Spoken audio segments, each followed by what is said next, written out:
Welcome everyone. Welcome to another Q&A with a New Jersey filmmaker, New Jersey Film Festival filmmaker for the Fall 2020 virtual festival. We also have the additional benefit of having Alex Biese here from Asbury Park Press. He's been a wonderful supporter of our festival for almost 20 years, I think. Is that true? That is true. Yes, almost 20 years at this point. Yes. Yeah. Before I was writing about you, I was attending as an audience member. So.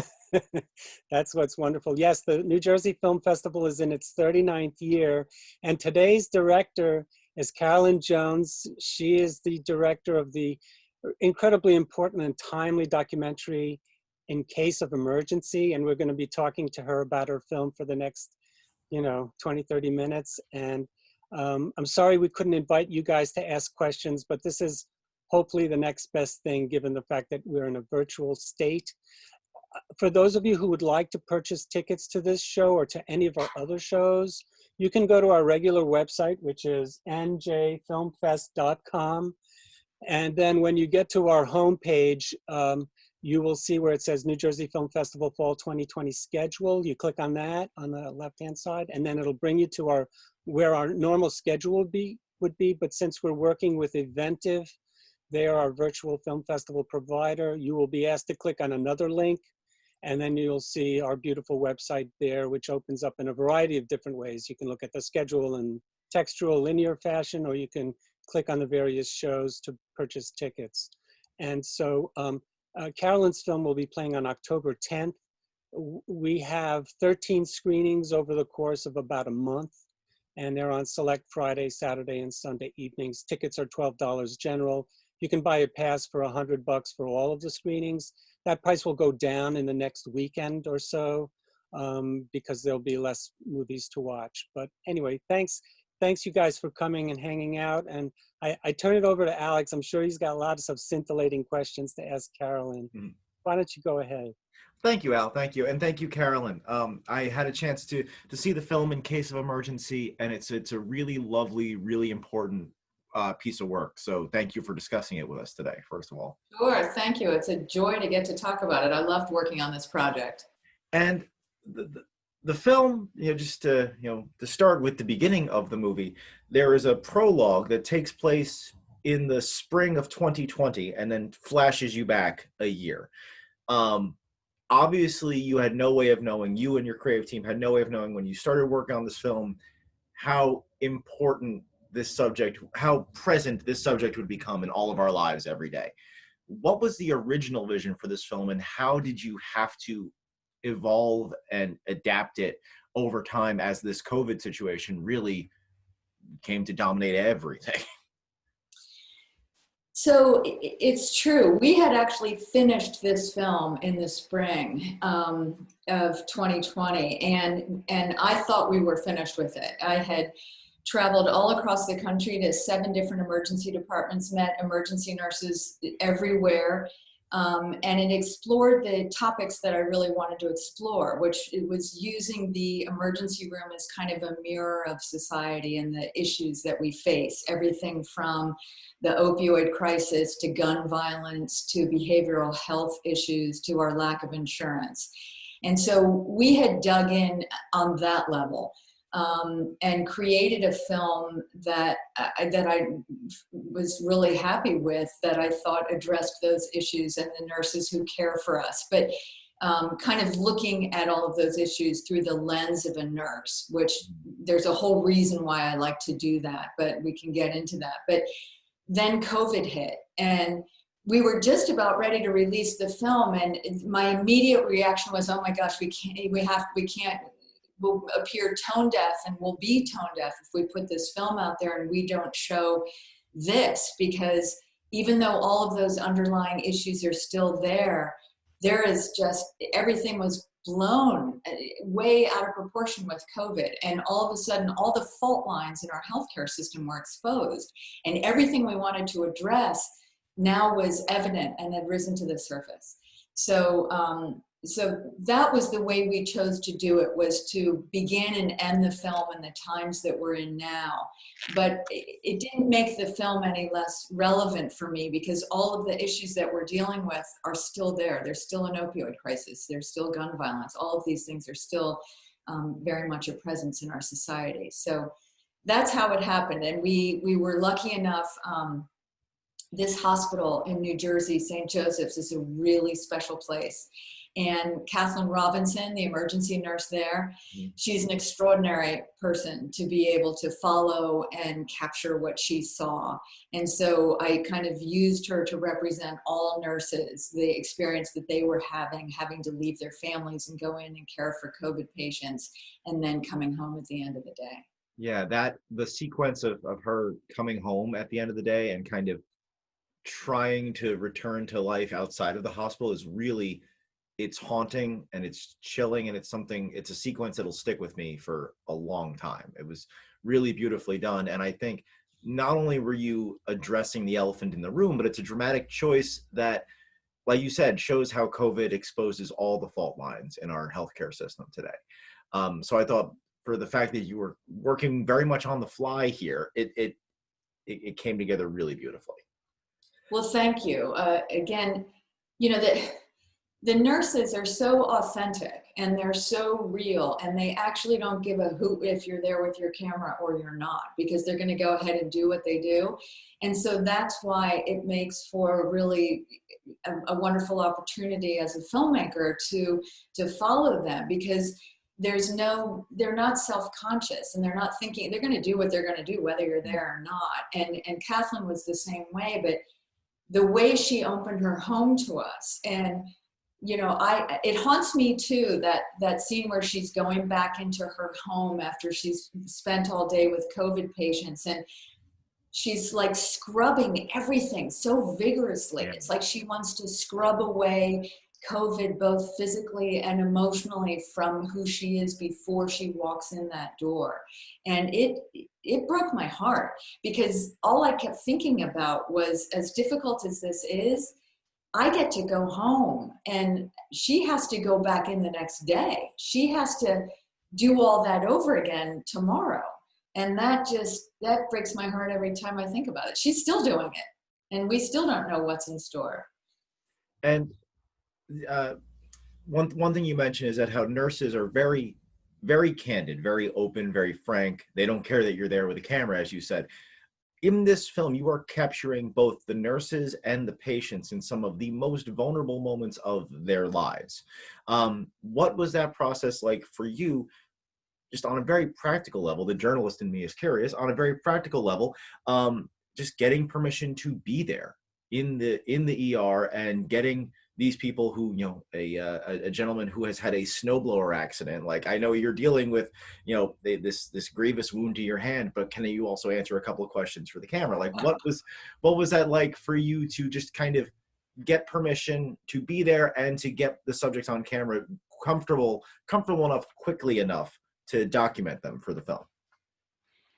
So that's the $1 million question. I mean, this has been a challenge from the get-go. This is my third film. I've done a book and 2 other films that focus on nurses and looking through the lens of nurses. So I've been kind of in this arena of healthcare for the last 9 years. And so we have built up some relationship and a certain amount of trust. And I am very committed to my kind of bigger picture is for us as a country to look at the role that nurses play in our communities and in our society, and have people understand what they do and what they know, because I think it's incredibly valuable. These people look at us really holistically, and they're able to, without politics and without judgment, be able to make recommendations that are whatever's best for the human body and for the families and our communities. So I'm a huge advocate of the nursing profession. I have to say that right out of the gate. I wasn't always, I didn't know anything about nurses when I did this to begin with, but I have grown to feel that way. So when we decided we wanted to do a film about emergency departments, first of all, our sponsor was the Emergency Nurses Association. So that was helpful. They had come to me and asked me if I would be interested in doing a project like this.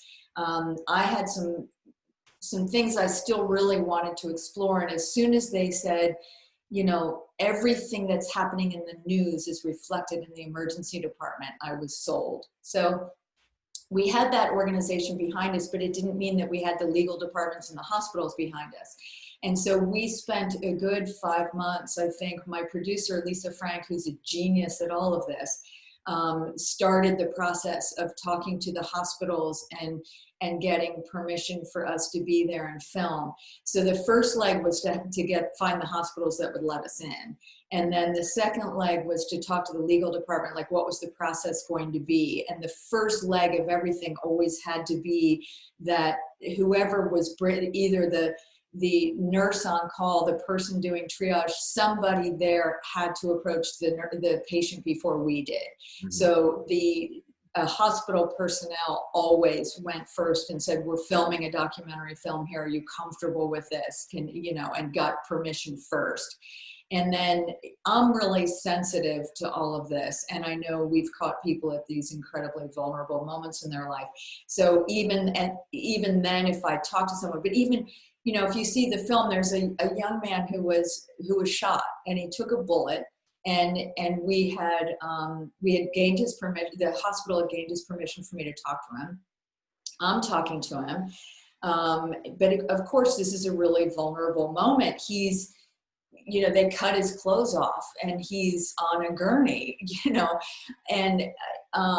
and so in that particular instance, even though we had permission from the hospital, I had my own signed permits, we had everything we had, I went back to Detroit when our film was cut and showed him the whole film with his family, with his wife, and actually his daughter wasn't in the room, but his wife was there to make sure that he was comfortable with this and wanted his story to be told.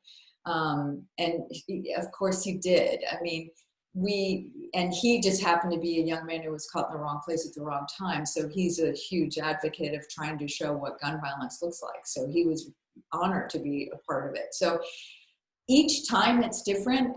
There were a couple people that I went back to like that and just said, please be sure before we put this film out here, I have the signed releases, but that doesn't mean you're happy with it.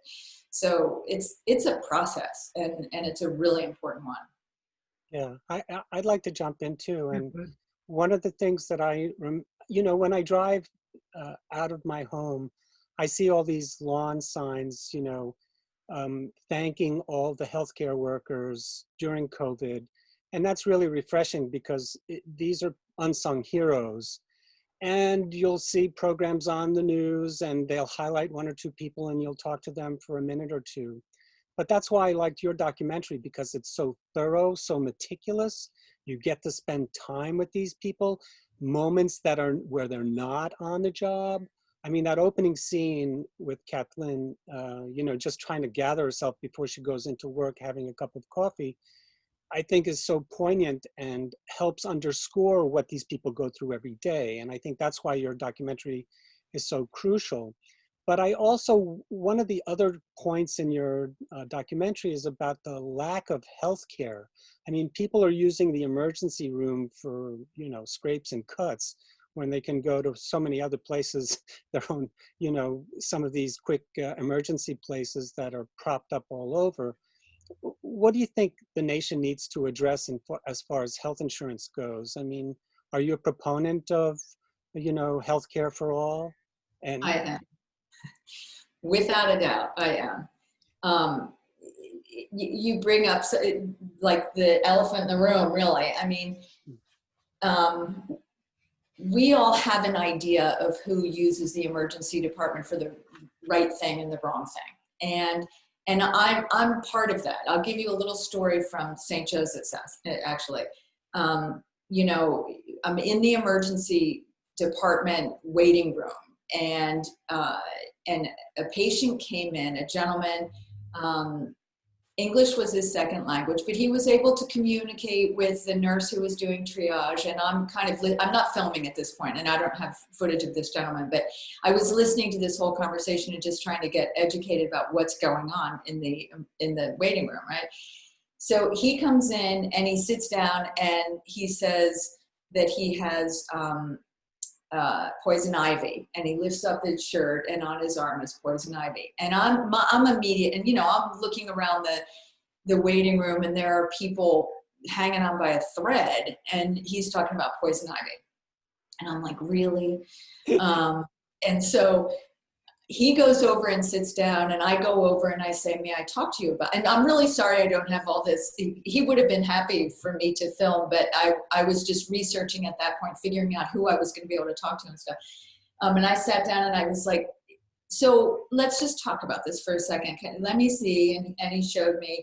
And then I said, well, did anybody suggest, and I feel like such an idiot saying this now, but did anybody suggest going to a drugstore and getting like Benadryl or, getting calamine lotion or anything? And then he tells me this story that 3 days ago he had been to his doctor, and then he pulls out his phone and he shows me a picture of Benadryl and a picture of calamine lotion that he had purchased, and he'd already gone to the drugstore and bought. And then he said that his doctor had told him to do that, and that's what he did. Now it's the weekend. He pulls up his shirt for me, and his entire body is covered with poison ivy. And I was just like, oh my goodness, I'm so sorry that you're going through. He needed to be there. He needed to be there with his poison ivy. I wonder how often we do that, where, doctors are sending patients to the emergency department all weekend long. If you can't get in, and in the evenings, that's where you go. So I think actually there's Dr. Rosenberg at St. Joseph's Hospital has like the most amazing way of looking at all of this. When he was a young doctor, before he was a doctor, he worked for a city planner, and I'm going to muck up this story, but in a nutshell, the city planner is supposed to make a sidewalk, but it could only be on one side of the road. And Dr. Rosenberg went to the city planner and said, well, how do we decide which side of the road the sidewalk's supposed to be on? And the guy said, well, let's wait till the summertime and see on which side the grass is smushed down, and that's where we'll put the sidewalk. And that's the way he looks at the emergency department. If this is what's going to happen, if people don't have health insurance and they're going to go there, then let's accommodate them there. If that's what we need to do, and they've set up a system there, and they have 3 levels of triage, and if you're coming in for something that isn't urgent, then you go into a different section and you get seen and you're helped. This is where we are as a country, and we have to find a way to get help for everybody. I just believe that with all my heart. So I think that those emergency departments in the country that are finding a way to accommodate the people coming in, and those of us on the outside who make judgment calls thinking, what are you doing using the emergency department for that small thing?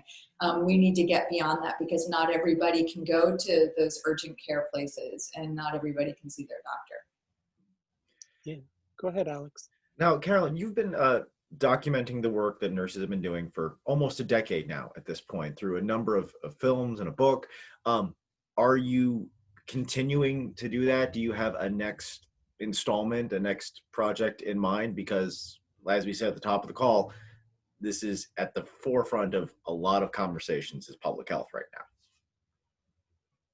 So the short answer is no, I don't have the next thing lined up, although I'm very busy looking at what happened with nursing homes in the country.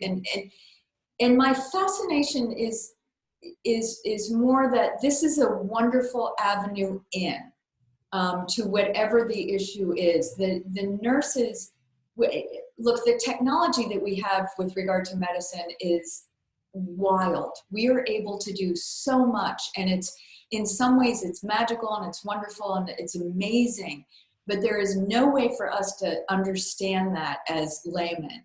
And we are asked to understand more and more of what is available to us in terms of choices at the end of life. And and we don't spend as long as the hospital, so we're asking family members to take huge pieces of equipment home and administer all kinds of treatments to our loved ones in our homes. It's a complicated time that we live in. Nurses are the bridge for all of this. Nurses can kind of look at our whole scene. That the doctor comes in and looks at one organ, and this is, I love doctors, we need doctors, so don't take this the wrong way. But again, with the development of technology, there's so much effort that goes into understanding the heart or the kidneys or the knee, whatever it is. So they're focused on this one body part. The nurse is able to assess the whole room. Who's come to visit this patient in the hospital, and what relationship do they have with anybody, and how much are they going to be able to get support at home, and how far do they live from a park or a grocery store, or they're looking at the whole community.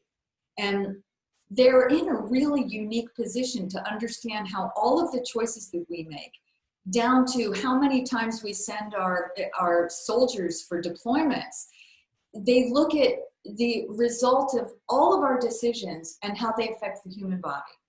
And it is a really unique perspective. And our country would do well right now to wake up and ask them to be part of every conversation, because they know how we're affected by every decision that we make. And the public has this kind of 1950s version of who nurses are. I think we all still think they take our temperature and our blood pressure and hold our hand if we don't feel well, right? And I was stuck in that too. And then you open the door and you see that they have this enormous wisdom about how we live and how we tick.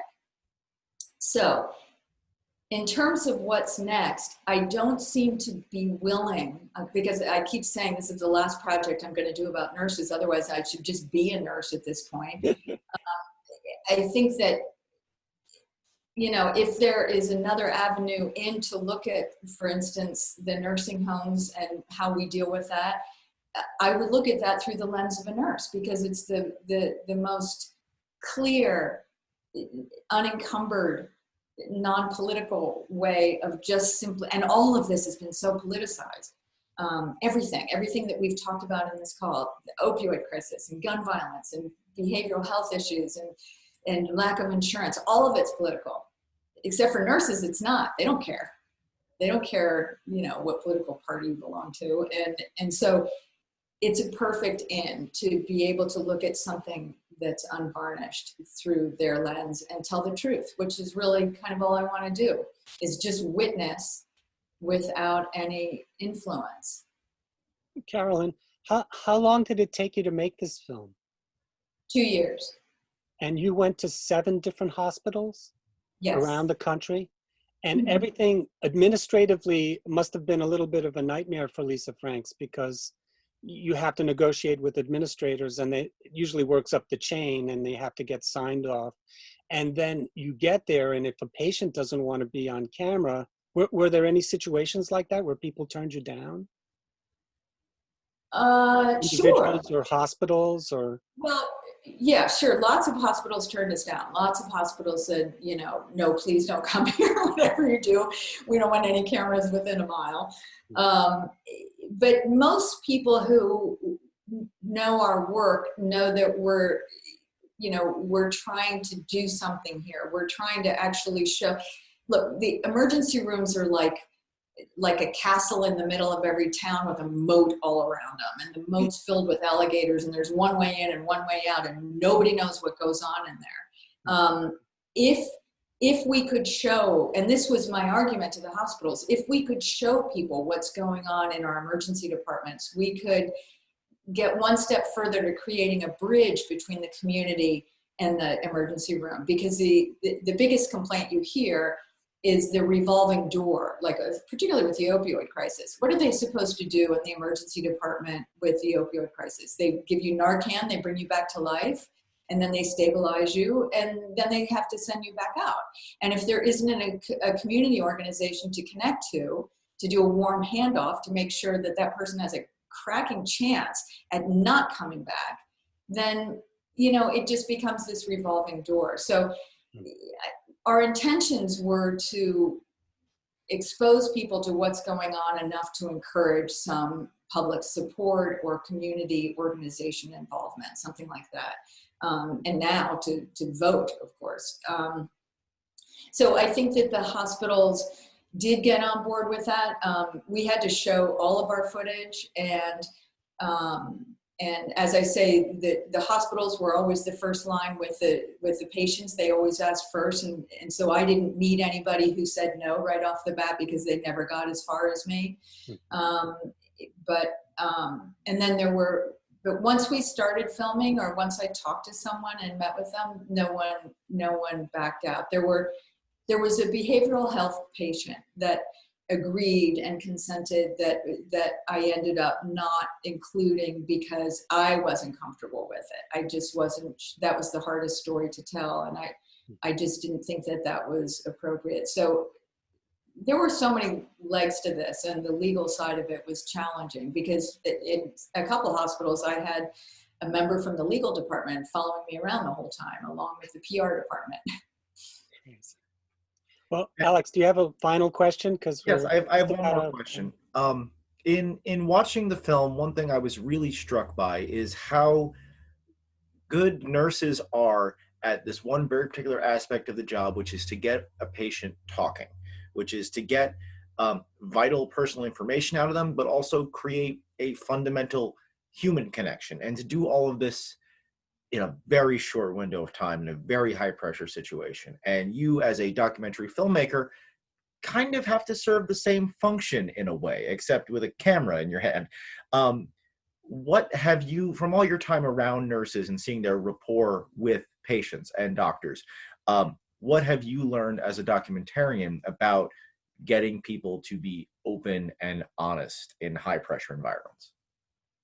You know, no one's ever asked me that question, and it's the perfect question, really, because we all interview, right? We talk to people and we interview, and the best education I've had as a filmmaker is watching nurses. Well, and also the second film I was working on was about the end of life, and I volunteered in a hospice, the hospice wing of Bellevue Hospital in New York for a year. And that taught me a lot. But the main thing that I've learned from witnessing the nurses, and you're absolutely right that in this mayhem of the emergency department, a nurse will zero in on like the one thing to say to someone to make them focus and think and be calm. And it's beautiful to witness. But the reason they do it, and the reason they're able to do it, is because they have absolutely no facade and there's no veneer.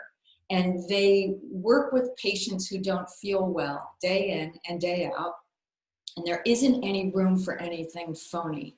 The patients are real, and in order for them to exchange information, the nurses have to be exactly on the same plane as real and as authentic as the person who's there in pain.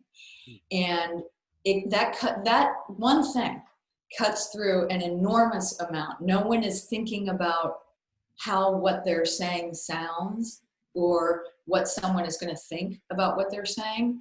They're just saying it. They're just there, and it's very, very present. And so I think that's what I've witnessed nurses doing. There's so many moments like this in case of emergency where a nurse, there's one part where a nurse in Detroit leans over and says, "I've got you, Stephanie, we've got you." And it just, I heard that. There have been like 20 people in the room doing 20 different things to this woman's body. And just hearing that really it cuts through all the noise. And they're so good at that, these nurses. They just know how to do it. So I hope I've learned that. They perfect that all day, every day. But it is something that I've grown to admire greatly and would like to think I've gotten a little bit of. Oh, wonderful stuff. Really just amazing information. And folks, you absolutely must see this film, In Case of Emergency, a documentary by Carolyn Jones. It will be playing at the New Jersey Film Festival, the virtual one, fall 2020, on October 10th. And the way our film festival is working, it's not just playing at one time. You can start watching the movie at 12:01 on the 10th in the morning, and you will have 24 hours to complete it. So you need to go back to sleep, or you want to watch the rest of it in the morning or in the afternoon, you can do so. But once you start watching, you have 24 hours. So if you start watching at 11:45 p.m. on October 10th, you still will have 24 hours into the next day to watch the movie. And again, if you want to get access to tickets and more information, you go to our website, which is behind me, njfilmfest.com. You click on where it says New Jersey Film Festival Fall 2020 schedule. You click on that little red link on the left-hand side, top left-hand side, and it'll take you to our normal homepage, but there'll be another link that you have to click in order to get access to the virtual film festival website. And once again, I'd like to say thank you to Carolyn Jones and to Alex Biese of the Asbury Park Press for helping us with this Q&A, and look forward to seeing you guys at the screenings. Thanks again, everyone. Thank you Well, so much. thank you, Carolyn. Thank you. Hold on here.